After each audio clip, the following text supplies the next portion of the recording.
Então, a gente vai falar sobre a Era Vargas. E com Getúlio no poder, ele teve o objetivo de fortalecer o Estado brasileiro e enfraquecer as oligarquias estaduais. Como ele fez isso? Ele demitiu os governadores estaduais e nomeou interventores de sua confiança para o cargo. Só que isso desagradou a elite paulista porque foi nomeado interventor para São Paulo, que não era paulista. E as oligarquias de lá ficaram insatisfeitas e elas eram divididas em dois partidos, o PRB e o PD. As lideranças desses partidos formaram a Frente Única Paulista, que queriam a nomeação de interventor civil e paulista para São Paulo e também pleitavam a constitucionalização. Getúlio Vargas, com essa pressão, atendeu os paulistas e nomeou Pedro Toledo como interventor de São Paulo, mas também exigiu que metade do seu secretariado fosse indicado por tenentes, o que aumentou ainda mais a tensão entre eles. E houve também uma manifestação antigetulista, onde 4 jovens foram assassinados. E a sigla de seus nomes, que é MMDC, tornou-se símbolo do movimento da elite paulista. E a imprensa também estava incentivando muito o constitucionalismo. E em 9 de julho de 1932 houve a Revolução Constitucionalista, o que gerou muitos alistados para o exército, que em sua grande maioria eram jovens de classe média. Também aumentou a produção de armas, munições e aviões, entre outras coisas.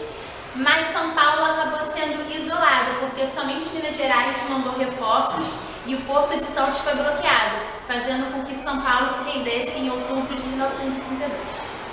Ainda que vitorioso, o governo Vargas buscou um entendimento e nomeou o paulista Armando Salles Oliveira como interventor em São Paulo e acelerou a Constituição do país, aprovando o Código Eleitoral de 32, onde concedia o poder do voto das mulheres. A Constituição de 34 debate e aprova a nova Constituição, que é promulgada em 16 de junho de 34 e defendia a conservação da República Federativa e a separação dos 3 poderes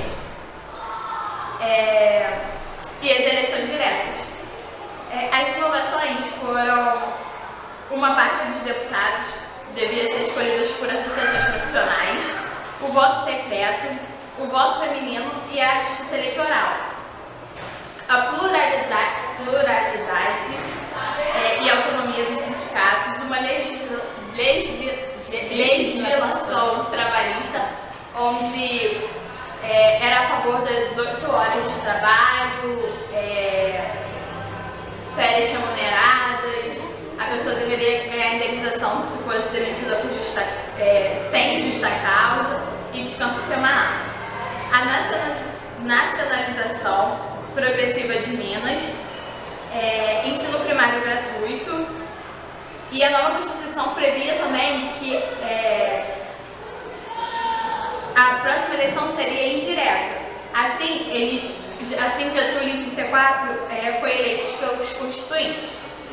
O governo constituinte, em 1930, com a polarização ideológica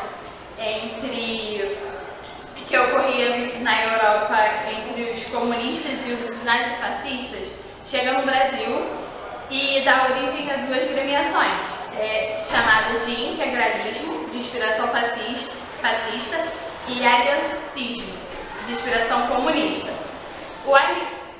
O integralismo é um movimento político brasileiro anticomunista que defendia o nacionalismo extremo, onde o Estado devia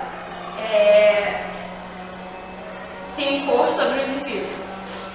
Em 1932, os integralistas eles fundaram em São Paulo a Ação Integralista Brasileira, a AIB, que era uma organização política que tinha como lema Deus, Pátria e Família. Ou seja, muitos teóricos do integralismo eles eram radicalmente antissemitas, que eles culpavam os judeus como os responsáveis pelo atraso do Brasil. Os integralistas eram geralmente funcionários públicos, membros do clero,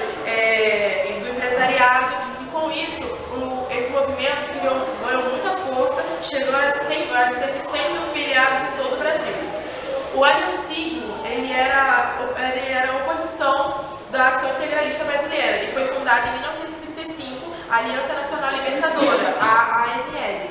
Ele era uma frente popular que era liderada pelo Partido Comunista e tinha como seu presidente o ex-capitão Luiz Carlos Prestes. Os principais pontos do programa da ANL eram o não pagamento da dívida externa, a valorização a nacionalização das empresas estrangeiras, a reforma agrária, a liberdade de expressão do pensamento e o atendimento às exigências dos trabalhadores. Em 5 de julho de 1935, Luiz Carlos Prestes ele lançou um manifesto incentivando a população a tirar Vargas do poder. Vargas, então, ele reagiu colocando a ANL, que era a aliança deles, na ilegalidade e ordenando o fechamento de suas sedes em todo o Brasil. Então, em novembro de 1935, batalhões de Natal, Recife e Rio de Janeiro, eles pegaram armas contra o governo. Pegaram armas contra o governo. A repressão dos rebeldes foi dura e resultou na morte de vários militares. Durante essa repressão, o governo declarou estado de sítio e prendeu milhares de oposicionistas, que eram os militares, os jornalistas, os funcionários públicos, escritores, etc.